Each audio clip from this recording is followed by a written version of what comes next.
बिस्मिल्लाहिर्रहमानिर्रहीम। अस्सलाम वालेकुम। नमरूद एक ज़ालिम जाबिर मुतकब्बिर बादशाह था जिसने अल्लाह ताला का बंदा बनने के बजाय अपने आप को रब कहलवाना शुरू कर दिया। अल्लाह ने हज़रत इब्राहीम अलैहिस्सलाम के ज़रिए उसे फर्माबरदार बंदा बनकर सिर्फ अल्लाह ताला की इबादत करने की रग़बत दिलाई, मगर अपनी बादशाहत और दौलत के घमंड में उसने हज़रत इब्राहीम अलैहिस्सलाम की मुख़लिसाना दावत को रद्द कर दिया। जब नमरूद बादशाह की नाफरमानियाँ हद से बढ़ गईं तो अल्लाह ताला ने उसके पास अपना एक फ़रिश्ता भेजा जिसने उसे अल्लाह पर ईमान लाने को कहा, लेकिन उसने इनकार कर दिया। 3 बार फ़रिश्ते ने यही दावत पेश की। तीनों बार नमरूद ने इनकार किया और कहने लगा, तुम अपने लश्कर ले आओ और मैं अपने लश्कर ले आता हूँ। चुनांचे दूसरे दिन नमरूद ने सूरज तुलू होने के वक्त अपनी फ़ौजों को जमा कर लिया। अल्लाह ने बड़ी तादाद में मच्छरों को भेज दिया जिन्होंने नमरूद के फ़ौजों को इस तरह काटा कि उनके जिस्म से हड्डियाँ रह गईं। एक मच्छर नमरूद बादशाह की नाक में भी घुस गया जो उसे बार बार काटता था। अल्लाह ताला ने उस मच्छर के ज़रिए उसे काफ़ी अरसे तक अज़ाब में मुब्तला रखा। जब उसके सर पर कुछ मारा जाता तो बादशाह को कुछ सुकून मिलता, जब मारना छोड़ दिया जाता तो मच्छर फिर काटने लगता। आखिरकार वो अल्लाह ताला के हुक्म से उसी मच्छर के काटने से हलाक हो गया। हज़रत इब्राहीम अलैहिस्सलाम ने अपने बाप से लेकर बादशाह तक को तौहीद की दावत पेश की, लेकिन उस दावत तबलीग को सिवाय आप अलैहिस्सलाम की बीवी हज़रत सारा अलैहिस्सलाम और भतीजे हज़रत लूत अलैहिस्सलाम के किसी और ने कबूल नहीं किया। जब आप अलैहिस्सलाम अल्लाह ताला की इबादत करते तो कौम आप अलैहिस्सलाम को तकालीफ पहुँचाती। आप अलैहिस्सलाम ने जब कौम की हठधर्मी, इनकार और कुफ्र पर इसरार देखा तो उनसे नाउम्मीद होकर अल्लाह रब्बुल इज़्ज़त के हुक्म से अपनी बीवी सारा अलैहिस्सलाम और भतीजे लूत अलैहिस्सलाम को साथ लेकर बाबिल से मुल्क शाम हिजरत की ताकि वहाँ आज़ादी के साथ अल्लाह ताला की इबादत करें। हज़रत इस्माईल अलैहिस्सलाम अभी दूध पीते बच्चे थे कि अल्लाह ताला ने हज़रत इब्राहीम अलैहिस्सलाम को हुक्म दिया कि इस्माईल और उनकी वालिदा हाजरा अलैहिस्सलाम को मेरे हुर्मत वाले घर के करीब छोड़ आओ। आप अलैहिस्सलाम ने अल्लाह के हुक्म की तकमील करते हुए अपनी बीवी हाजरा अलैहिस्सलाम और अपने शेरख्वार बच्चे इस्माईल अलैहिस्सलाम को साथ लिया और एक ऐसी वादी में छोड़ा जहाँ दूर दूर तक पानी और आबादी का नामो निशान नहीं था। फरमाने इलाही है, ए हमारे रब, मैंने अपनी कुछ औलाद आपकी इज़्ज़त वाले घर काबा के पास ऐसे मैदान में बसाई हैं जहाँ खेती नहीं। ए हमारे रब, ये मैंने इसलिए किया है ताकि वो यहाँ नमाज कायम करें, फिर आप लोगों के दिल उनकी तरफ माइल कर दे और उन्हें हर किस्म के फलों का रिज़्क दे ताकि वो शुक्र अदा करें।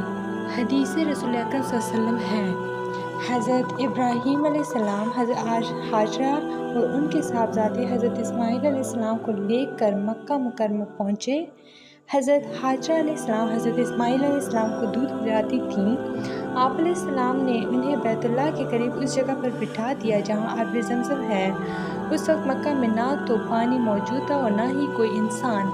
हज़रत इब्राहीम अलैहिस्सलाम उन्हें खजूरों का एक थैला और एक मशकी सा पानी का देकर वापस होने लगे तो हज़रत हाजरा अलैहिस्सलाम ने अर्ज़ किया, आप हमें ऐसे वादी में छोड़कर जा रहे हैं जहाँ ना तो कोई इंसान है और ना ही कोई और चीज़। हज़रत हाजरा अलैहिस्सलाम ने कई मरतबा अर्ज़ की, लेकिन हज़रत इब्राहीम अलैहिस्सलाम ने उनकी तरफ कोई तवज्जो नहीं दी। तो आखिरकार हज़रत हाजरा अलैहिस्सलाम ने अर्ज़ किया, या क्या अल्लाह का हुक्म यही है? आप अलैहिस्सलाम ने फरमाया, जी हाँ। हज़रत हाजरा अलैहिस्सलाम ने कहा, फिर अल्लाह हमें कभी ज़ाया नहीं करेगा। आप अलैहिस्सलाम वहाँ से चल पड़े यहाँ तक कि आप एक ऐसे पहाड़ के पास पहुँचे जहाँ से आप अलैहिस्सलाम की बीवी और बेटा दिखाई नहीं देते थे। आप अलैहिस्सलाम ने बैतुल्लाह की तरफ रुख किया और अल्लाह ताला से इन कलमात के ज़रिए दुआ मांगी। फरमाने इलाही है, तर्जुमा, ए हमारे रब, मैंने अपनी कुछ औलाद तेरी इज़्ज़त वाले घर काबा के पास ऐसे मैदान में बसाई हैं जहाँ खेती नहीं।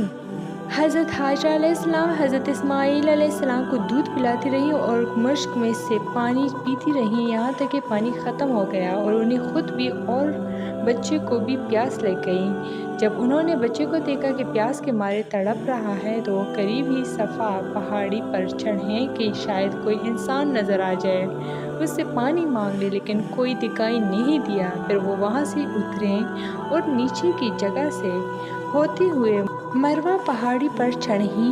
वहाँ भी ادھر ادھر دیکھا لیکن کوئی انسان نظر نہیں آیا۔ انہوں نے اسی طرح 7 چکر لگائے۔ حضرت عبداللہ بن عباس رضی اللہ تعالیٰ عنہ فرماتے ہیں یہی حاجہ علیہ السلام کا 7 چکر لگانا صفا و مروہ کا صحیح ہے۔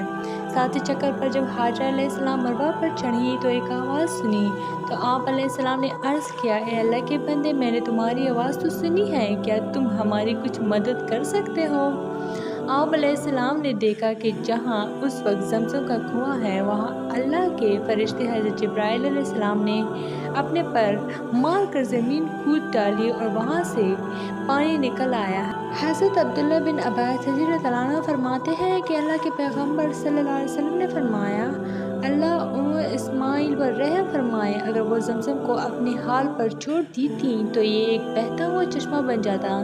حضرت حاجرہ علیہ السلام نے اس چشمے سے خود بھی پانی پیا اور بچے کو بھی پلایا۔ فرشتے نے کہا تمہیں یہاں ڈرنے کی کوئی ضرورت نہیں، یہاں اللہ کا گھر ہے جسے یہ بچہ اور ان کا والد مل کر بنائیں گے، اور اللہ اپنے گھر کی حفاظت کرنے والوں کو ہلاک نہیں کرے گا۔ اس وقت بھی بیت اللہ کی بنیادیں زمین سے اٹھی ہوئی تھی، جب بھی بارش کا پانی آتا تو دائیں بائیں سے گزر جاتا۔ حضرت حاجرہ علیہ السلام نے وہاں پر کافی وقت گزارا۔